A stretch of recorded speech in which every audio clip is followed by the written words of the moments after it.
Em sua live semanal, o presidente Lula anunciou a criação de mais um ministério. Seria o 38º ministério de seu governo. Você sabe por que da criação desse ministério? Qual é esse ministério?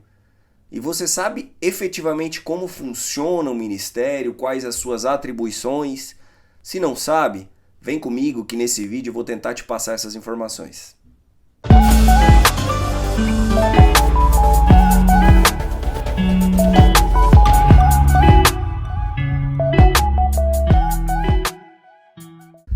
Fala pessoal, tudo bem com vocês? É isso mesmo. Na sua live semanal, o presidente Lula anunciou a criação do seu 38º ministério, o Ministério das Micro e Pequenas Empresas. Ele está próximo de bater um recorde de todos os seus antecessores, né? Recorde esse que é da ex-presidente Dilma Rousseff, do mesmo partido, companheira do Lula, né? Que em 2015 tinha 39 ministérios. Com a criação desse, como eu disse, estamos agora com 38 ministérios. Muito se comenta que em Brasília, nos bastidores principalmente, que essa reforma ministerial está acontecendo para que se possa acomodar o centrão dentro do governo Lula. Lula está tendo dificuldade, seus ministros estão tendo dificuldade de aprovar pautas, no Congresso, pautas que são extremamente importantes, como o arcabouço, algumas pautas financeiras, fiscais, né, algo que pode ajudar ou, né, que pode não atrapalhar o seu governo ou o andamento do seu governo. E com essa dificuldade, além dos pagamentos recordes de emendas que estão acontecendo nas últimas semanas ou meses, agora Arthur Lira, né, em uma reunião no último dia 29 agora de agosto, junto com o presidente Lula, solicitou alguns cargos de alto escalão ou de primeiro escalão dentro do governo, né? E dentre esses cargos começaram-se a especular algumas posições chaves. Para que haja essa acomodação e que não tenha que deixar ninguém descontente, o mais fácil nesse momento seria realmente o que aconteceu, a criação de mais um ministério. Acredito eu que nem pare por aí. Novos ministérios virão e esse recorde provavelmente será batido. Já se fala nos bastidores, as próprias legendas, o PP do presidente da Câmara Arthur Lira e os republicanos, que são os que estão adentrando ao governo Lula através desses cargos, já tem até os nomes para ocupar esse primeiro escalão. O PP fala-se em André Fufuca, do Maranhão, né? E o Republicanos fala-se de Silvio Costa Filho, de Pernambuco, do Republicanos de Pernambuco. A dúvida é se algum deles vai assumir a pasta das micro e pequenas empresas criadas agora ou se vai ser feito algum remanejamento e eles assumirão outras pastas. O presidente Arthur Lira tem o desejo, né, de que o PP fique com a pasta que hoje é ocupada por Wellington Dias, né, que é a pasta que trata do Bolsa Família, que tem sobre a sua responsabilidade principalmente o Bolsa Família, mais a assistência social, onde tem-se recursos muito grandes, né, para poderem gerir, e essa pasta pode trazer benefícios principalmente políticos com a questão social. Além dessas pastas de primeiro escalão, se comenta também que o PP vai assumir a presidência da Caixa Econômica Federal, que hoje é ocupada por Rita Serrano. Ela vai ficar com algum filiado do PP, do Partido Progressista, indicado pelo presidente Arthur Lira, né? Muito se falava durante a campanha que o ex-presidente Bolsonaro estava cedendo a pressões do Centrão, que não tínhamos mais o presidencialismo e sim um parlamentarismo no Brasil, que quem governava era Arthur Lira e Rodrigo Pacheco. O que nós estamos vendo agora nesses 7 meses de governo Lula é algo, se não é igual, é muito semelhante. Hoje em dia, para que alguém possa governar, precisa ter apoio ou precisa ter maioria no Congresso. Como hoje o PT não tem essa maioria, precisa buscar alternativas para conseguir essa maioria ou pelo menos o apoio de duas figuras que são muito importantes no jogo político hoje, que é o presidente da Câmara e o presidente do Senado. Mas você sabe o que são ministérios? Ministérios nada mais são do que órgãos públicos semelhantes às secretarias municipais, né? Então é o secretariado ou é o primeiro escalão do governo. Todas essas pessoas que compõem são através de escolhas políticas, né? No caso do ex-presidente Jair Bolsonaro, se falava muito em questão técnica, em pessoas da área, né, para assumir esses ministérios, né? Mas é uma escolha política.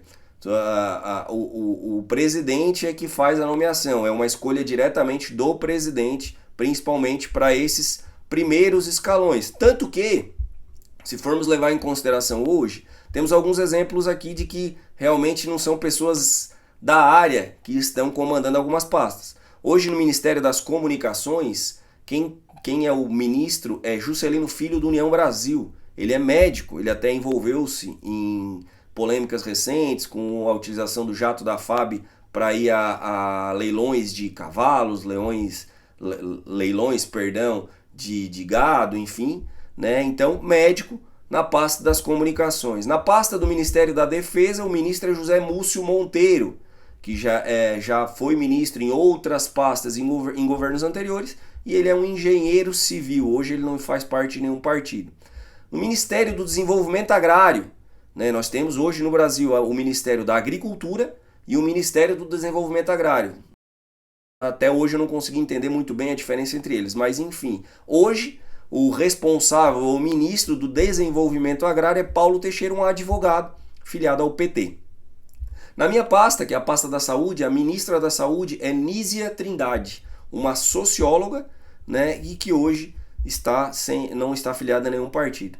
E o mais emblemático de todos os casos é o ministro da Fazenda, Fernando Haddad, que ele é advogado, né, e é filiado ao PT. Haddad, até recentemente, em uma entrevista que viralizou nas redes, ou que não entendia nada de economia e que estudou ou que fez uma cadeira de economia durante 1 ou 2 meses para que pudesse simplesmente passar de ano numa disciplina, em algum curso, algo nesse sentido.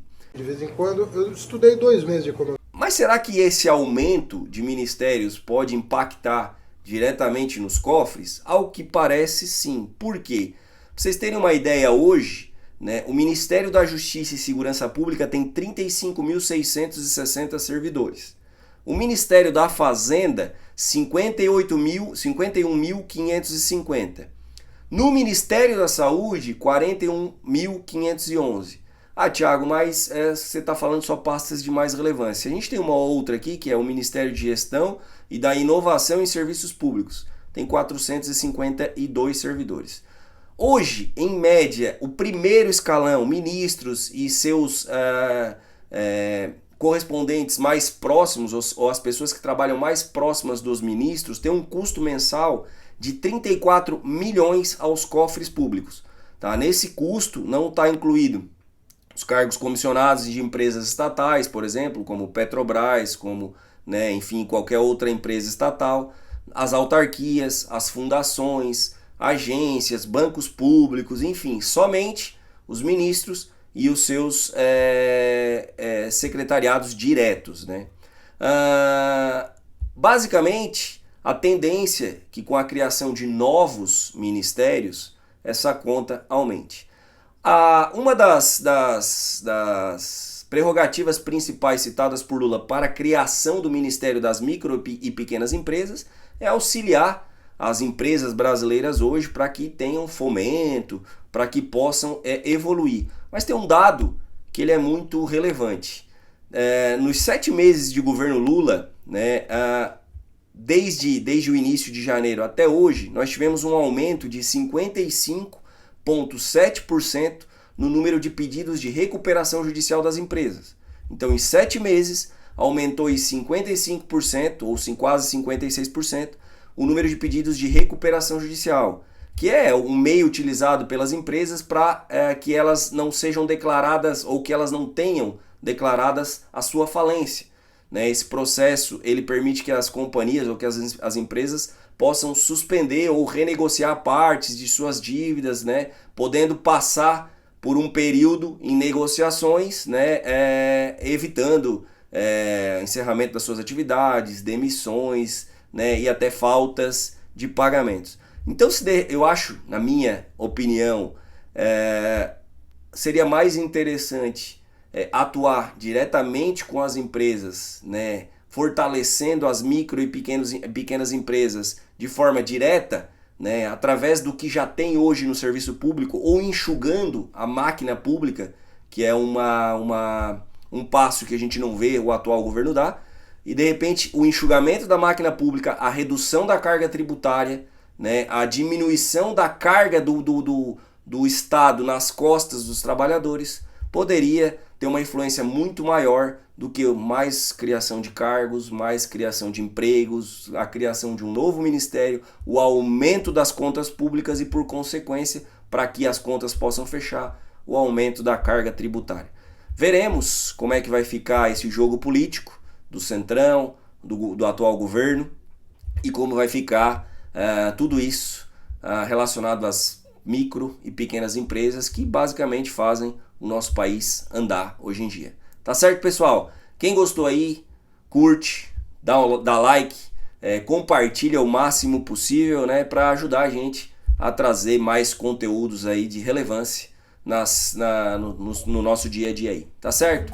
Grande abraço a todos e nos vemos na sequência. Valeu!